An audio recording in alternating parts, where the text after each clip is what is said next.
आर्थिक योजना का लाभ देने के लिए नहीं है। मैं आपको समझने लायक सरल शब्दों में बोलने का कोशिश करूंगा, क्योंकि ये जो आरक्षण है सबको ये लगता है, पूरे देश के लोगों को लगता है कि केवल एससी और एसटी के लोगों को आरक्षण मिलता है, इसीलिए इनको नौकरी मिलता है, इसीलिए इनके सरपंच हैं, इसीलिए इनके जनपद हैं, इनके लिए जिला पंचायत है और इनके विधायक हैं और इनके लोकसभा के सदस्य हैं।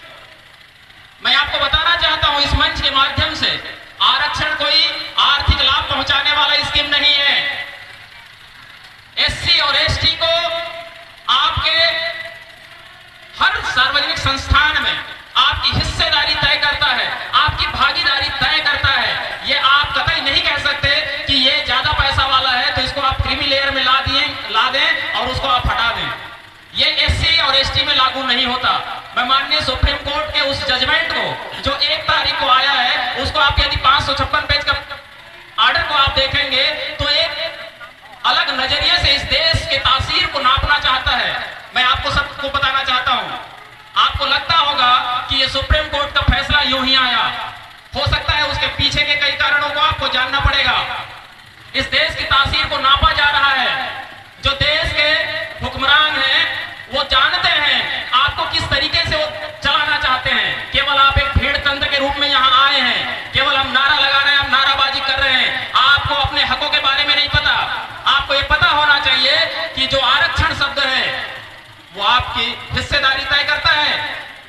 सरकारी उपक्रमों में, सरकारी नौकरियों में, सरकारी संस्थाओं में आपकी जितनी जनसंख्या है उतनी आपकी हिस्सेदारी उस जगह पे होनी चाहिए। मैं आप सबसे पूछना चाहता हूं, एसटी और एससी के सभी भाई हैं, क्या जितनी भी नौकरियां लगी है इस देश में, चाहे राज्य सरकार के उपक्रम हो चाहे केंद्र सरकार के उपक्रम हो, क्या सभी भर्तियों में एससी और एसटी के सभी लोग भर गए हैं? क्या आप सब बोलेंगे नहीं। आप देखे होंगे हमेशा यदि आपके 10 पोस्ट होते हैं एससी के तो आपको एससी नहीं मिलते, पूरे फॉर्म भरने के बाद भी वो वेकेंट हो जाता है।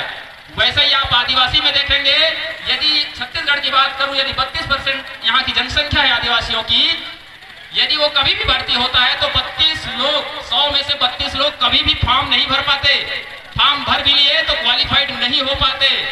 लेकिन इस देश के सर्वोच्च न्यायालय ने कहा कि उसी आदिवासियों में 32% के अंदर में कोटे के अंदर कोटा दे दीजिए।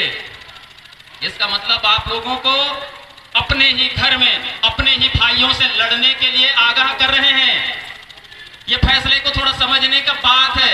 आज हम बोलते हैं एक तीर एक कमान, सर्व आदिवासी एक समान, सब ऐसा बोलते हैं आदिवासी समाज के लोग। लेकिन जिस दिन आपको कहा जाएगा कि कोटे के अंदर कोटा होगा और जो एक बार नौकरी लग गया वो क्रीमी लेयर में आ जाएगा, तो मैं कहना चाहता हूं यहाँ सबसे ज्यादा यदि क्रीमी लेयर में आएंगे तो गौड़ समाज के लोग आएंगे। उसके बाद दूसरा समाज होगा तो हलवा समाज के लोग होंगे, जिनके बेटा बेटी कम से कम 1 पीढ़ी या 2 पीढ़ी के लोग नौकरी कर चुके होंगे। आपको क्या लगता है क्रीमी लेयर मतलब? अबुझमाड़िया समाज से बिरहोर, पहाड़ी कोरबा, भुंजिया, बैना, इस तरीके के जितने भी पीवीटीजी ग्रुप होंगे वो आज भी हमारे बराबर, खास करके उराव, कंवर, हलवा, गोंड, इसके बराबर नहीं आ पाए हैं। सुप्रीम कोर्ट ने क्या कहा? वो ये कह रहे हैं कि 32% जितने 42 जनजाति के आदिवासी लोग हैं उसको कोटे के अंदर कोटा दो।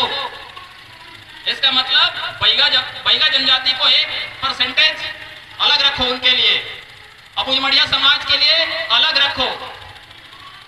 आप लोगों को मैं बोल रहा हूं कि एक क्रीमी लेयर क्या है, बहुत सारे लोगों को नहीं पता। मैं आपको एक उदाहरण देता हूं आपके समझ बनाने के लिए। ये देश आजाद हुए लगभग 75 साल से ऊपर हो गया और इन पिछले 75 सालों में इस स्वतंत्र भारत की पूर्ववर्ती जितने भी केंद्र सरकार रही और राज्य सरकारें रही हैं, इस देश का एक ऐसा जगह है जिसको आप अबुझमाड़ के नाम से जानते हैं। अबुझमाड़ को सर्वे नहीं कर पाया राज्य सरकार या केंद्र सरकार, दोनों ही सरकारें। ये सरकार का डेटा कहता है कि हमारे इतने गांव यहाँ असर्वेक्षित हैं। इसका मतलब आप क्या समझते हैं? इसका मतलब यह होता है जब असर्वेक्षित है, इसका मतलब वहां आपने आंगनबाड़ी खोला नहीं, आपने स्कूल खोला नहीं, और जब स्कूल खोले ही नहीं तो वहां 10वीं पास कौन मिलेगा? आपको 12वीं पास कहां मिलेंगे अबुझमाड़ के लोग? लेकिन सुप्रीम कोर्ट ने कहा कि उसी अबुझमाड़ के लोगों को आपको 5% या 10% जो भी राज्य सरकारें तय करेंगे उनको आप आरक्षित कर दो।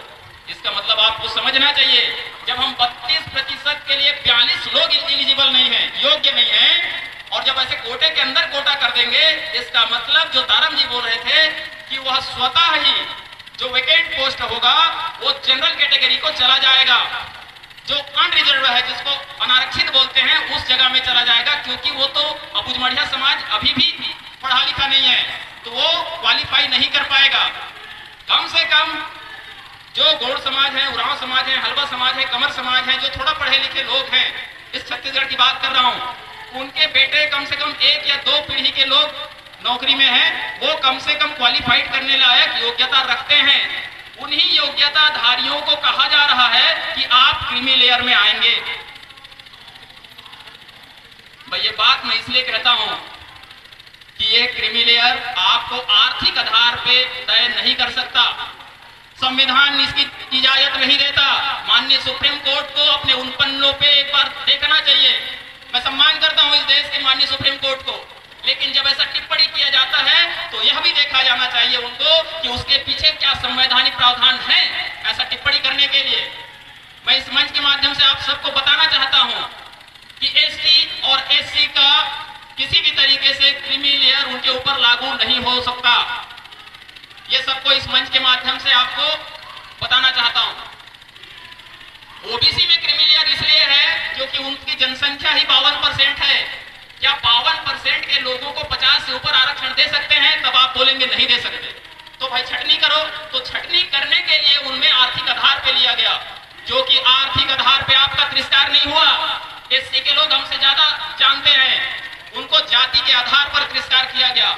जाति के आधार पर आपको मूल जगह पे आने के लिए रोका गया। इसीलिए एससी और एसटी में जातियों के आधार पर उनकी हिस्सेदारी तय की जाती है।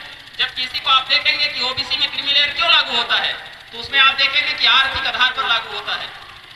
माननीय सुप्रीम कोर्ट के ऐसे कई जजमेंट हैं जिन पे हमें एक बार चर्चा करना चाहिए। लेकिन मैं आप सबको एक चीज बताना चाहता हूं, जो आज आप लोग यहाँ सुबह से आए हैं, भूखे प्यासे हैं, आज पूरा भारत बंद है, उस भारत बंद के आप हिस्सेदार बने हैं। हम लोगों ने जो माननीय उच्चतम न्यायालय, महामहिम राष्ट्रपति, प्रधानमंत्री, कानून मंत्री, उनको हमने ज्ञापन दिया है आपके बिहाफ में, आपके हस्ताक्षर से। जो आपके हस्ताक्षर हैं, आपके मुखिया लोग, आपके समुदाय के लोग इसमें साइन करके दे रहे हैं। आपको ये जानना चाहिए कि आपने आज आकर के क्या डिमांड किया है सरकार से। मैं थोड़ा पढ़ के उसको बता देना चाहता हूं, बिल्कुल शॉर्टकट बताऊंगा और आपके समझ के लायक बताऊंगा। इस पूरे आंदोलन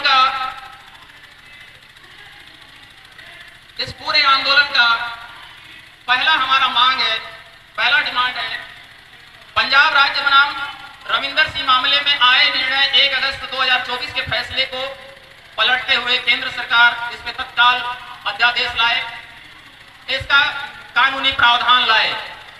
ये मांग हम इसलिए कर रहे हैं कि जब कोई सर्वोच्च न्यायालय कोई आदेश पारित करता है तो उन आदेश को सारे स्टेट गवर्नमेंट को मानना बाध्यकारी होता है। कार्यपालिका को उसका कार्यान्वयन करना उनके लिए बाध्यकारी है। सारे उच्च न्यायालय जितने हाई कोर्ट हैं उनके लिए बाध्यकारी होता है ये, इसलिए उसको एक बार रिव्यू कहा गया है।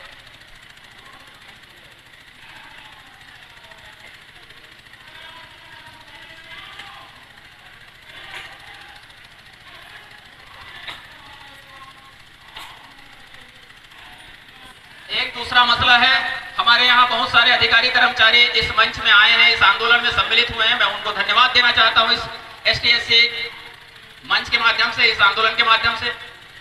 वो लगातार रायपुर में डटे रहते हैं कि हमें पदोन्नति में आरक्षण दें और पदोन्नति में आरक्षण दें। इसको आपको समझना चाहिए, केवल अधिकारी कर्मचारी ही नहीं, आप सब लोगों को, क्योंकि आपके घर से कोई ना कोई एक जन नौकरी लगा होगा।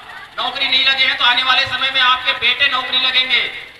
क्या ये आपको लगता है कि जिस नौकरी में रहेंगे उनका पदोन्नति होना बंद हो जाए, या जिस पद में रहेंगे उसी पद में रहें? ये बिल्कुल गलत व्यवस्था है। इस पे आपको उंगली उठानी चाहिए।